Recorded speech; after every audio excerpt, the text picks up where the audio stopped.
Create Peace at Home is a show dedicated to the voices of social justice movements. We bring to you guests who are engaged in making a difference in the lives of those who are forgotten. We are committed to finding solutions which make people safe and communities thrive. We believe that people have powerful stories about personal transformation. When shared, these stories begin a process of healing. I'm Boona Cheema, your host. Welcome to Create Peace at Home.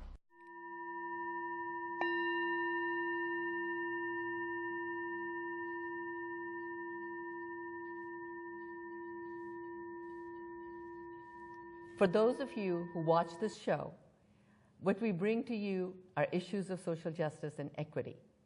For us, health is an issue of social justice and equity, and we will be bringing to you different methodologies of health and healing that can be used at home and also that you have access to in the community.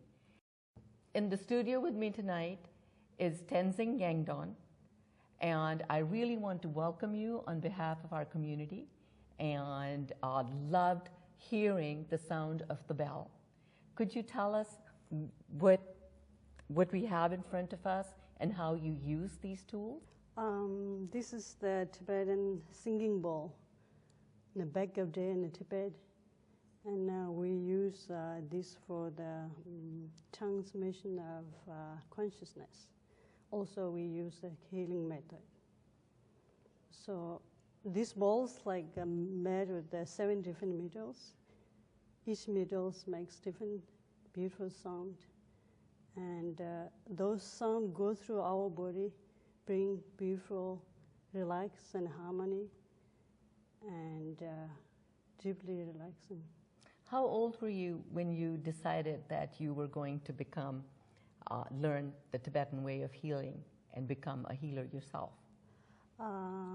When I was little, and I really interested in natural healing, and since when I was 17, I started Tibetan Medical College and started Tibetan medicine, acupuncture, and traditional Tibetan healing and holistic healing.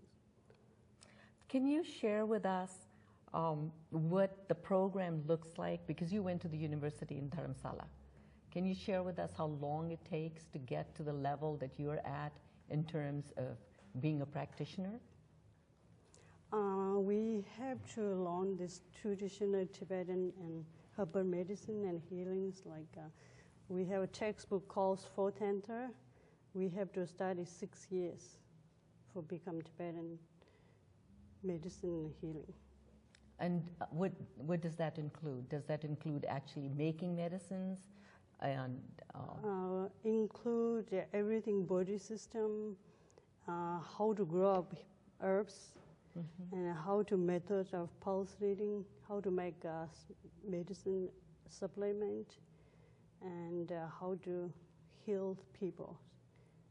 So when you're diagnosing somebody, what method do you use to diagnose someone to see what might be wrong with them or with their health? We use pulse reading, and then we use tongue reading and facial energy. Also, we ask questions.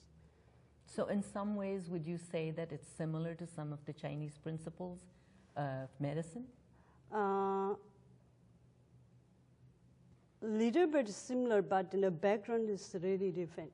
Tibetan healings, because we are live in the highest place on the earth, and the herbs grow up really high and really clear airs. Also, healing system, we background the Buddhist philosophy. Also, we always related the mind and body together. So now that we all understand the situation that exists in Tibet, so for you to get that quality of herbs, where are you finding those now? We have a Tibetan Medical Center in Dharamsala in Himachal Pradesh. We have a Tibetan schools and pharmacies and everything there. And also some of our herbs you can get here for nature grocery store or nature place. What are some of the main herbs that you use? And here, like hard to find those Tibetan herbs. Most of the time I do healings. And back of my country and India and Asian, you easy to find it because we are pick up the herbs seasonally. August, every year we go to the Himalaya mountains. Right. All Tibetan healers and doctors there and gather together and pick up herbs. We pick up seasonally, and then we dry seasonally. Then after that, we are making supplements. So are there now farms coming up around Dharamsala that are just growing Tibetan herbs, or is there a garden in Dharamsala where the herbs are being grown?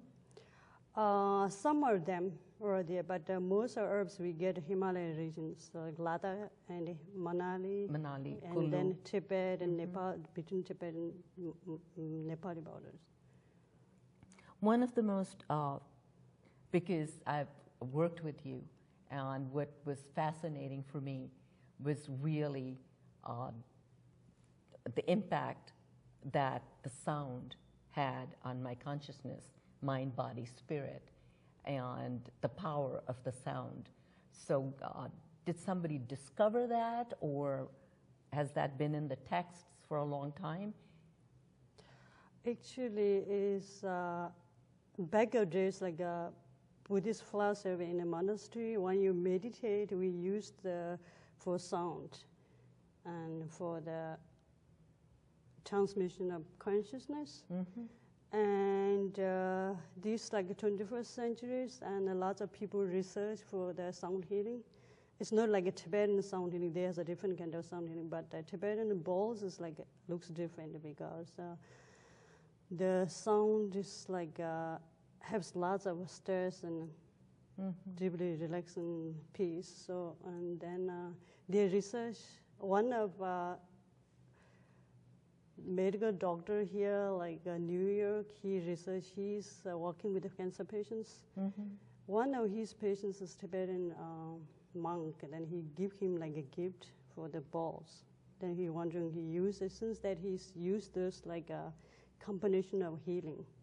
That's why these days sound healing is really helpful for the cancer patients during the process. Helps for the relaxing and also helps like when you have a problem like lots of pains and manage for that, and then for the main things for the stress. We're going to take a short break so we can set up our table, so which will allow Tenzin to do a sound healing for everyone that is watching the show. We'll be right back.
Inhale. Exhale. Let it go.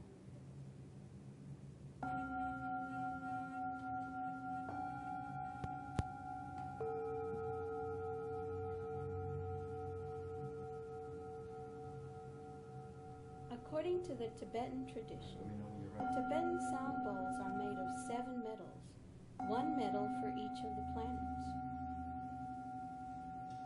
These metals produce individual harmonic sounds. These sound vibrations going through your body create powerful harmonic frequencies that speed quickly through your body to help reduce stress, alter consciousness, and create a deeper sense of peace.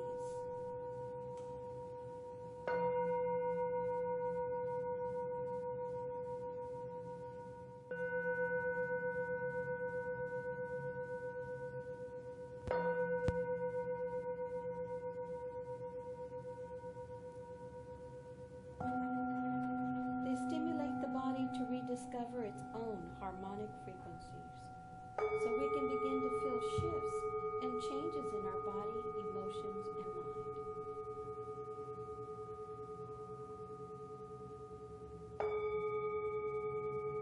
As we bring mind, body, and sound vibration together, we can begin to feel shifts and changes taking place within us, and through releasing blocks and then recognizing and resting in the space within us that clears and opens, we enter a higher state of consciousness.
What I wanted to ask you was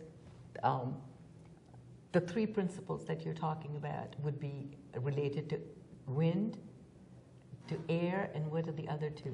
We are Tibetan healing's principle of 3 energy. 3 energy is like a Tibetan word like a wind. Tibetan word, lung.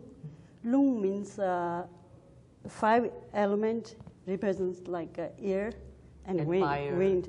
Then Cpah means fire, and pagan means water and earth. Those are every single day our life, linked to our life. So those are imbalanced, and then disturbed our mind and body, create lots of sufferings and pains and happy, all this stuff. I also know that you are a trained acupressure specialist. What do you call that? Yeah. That you do acupressure? Yeah, I do acupressure, and actually I turned acupuncture too, but I don't do that much. But acupressure is related to the also when you heal people, you have to go through pressure points and channels, release the blocked energy in the stress. Are there a few simple acupressure points that you can show us that people can practice at home when they feel like they need to feel a little less stressed and more calm? Are there some simple things that we can do? Right. we Tibetan way, like people has a lot of stress, then emergency you're already stressed, and we use the palms, push both the palms. Also, we use this bond for release your For stress. how long? It's like Let's do it like, with you. It's So, like 1 minute, okay.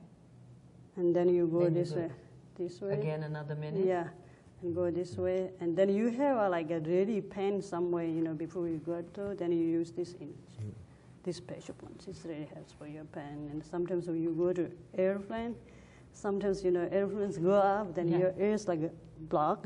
At that time, just push this. It helps you. I'm glad to know that because my left ear still hasn't opened up from a long trip that I took recently. So what should I do? Just push it? No. Push this one. Oh, push. Yeah. Worked. Right. Magic. We Right. bring you magic. You didn't know that. In terms of your experience, can you share with us if something changed for you? Well, I was just thinking about the pressure point that she was talking about right here. I remember a few months back, I had a hole in my tooth, and it was like getting to the point that I had to have it pulled, and obviously, a lot of pain goes along with that. And because this is one of the ones that they also use in the acupuncture, but I used the acupressure on it, and I was really surprised. Like that's one of the first times that I noticed such a stark difference between doing it and not doing it, because like the pain would subside, and then I'd let go, and then it'd come back, and then and that's. But I mean, I found that the things that as far as like the alignment aspect and the blockage and the channels and stuff like that. And in terms of the vibration from the bowls. Yeah, definitely. Like when she was doing that on the table, I definitely felt this sort of feeling of encapsulation almost, and you can sort of feel, because the bowls have this sort of like a very layered, multi-textured sound. Like at the same time, you're hearing a tone, and then you're hearing the overtones, and it's just like you can sort of feel it like almost on a cellular level, and it's, I don't know, it's, I mean, relaxing at the very least, and healing, and I don't know, it's. I find that the cellular level an interesting piece, because it really is true, at least it is for me, that sound can do that it does affect us at that level. Tenzin, is there anything else you would like to share with us? Also, like if you want to use like a ball yourself, you should have one ball. No Cpah, if you have one ball. Sometimes sometimes people do meditate. And sometimes people like focus. Meditate is not like only about religions. Meditate is focus your mind, because our mind leads to the lots of problems, and then you get stressed. So if you hit the ball, the sound is bringing you center of your heart chakra. You just really relaxing. Then you sit there. You can focus. You follow the sound. This makes you really relaxing and peaceful. You start that way in the morning. Yeah, That's really good. Things to do before you start there. Are you allowed to give people chants? Are you allowed to do that? Or, for instance, when someone like me gets initiated into Buddhism, we're given a name and then a chant to chant. Yes. So, do you do that with people? Actually, or is there a general chant that someone can use? Yes. There's certain things, chanting is like a kind of Buddhist way, which part of your belief you use that, and then your personal thing. But also like singing bowls only for the use for the meditation. Anybody can use. Don't need religion. Nothing is about healing. So it's about the sound, about the vibrations. Because vibration goes through whole your body, block energy is released. Also create, beautiful energy, your mind and body. So that's just So good there's things to a do. difference in the environment would be that, at least if we look at Tibet before the current political situation, that there was open access for everyone to be able to go to doctors and nurses and get the holistic Tibetan way of healing. Is that still possible in Tibet? Do you know that whether it's still possible?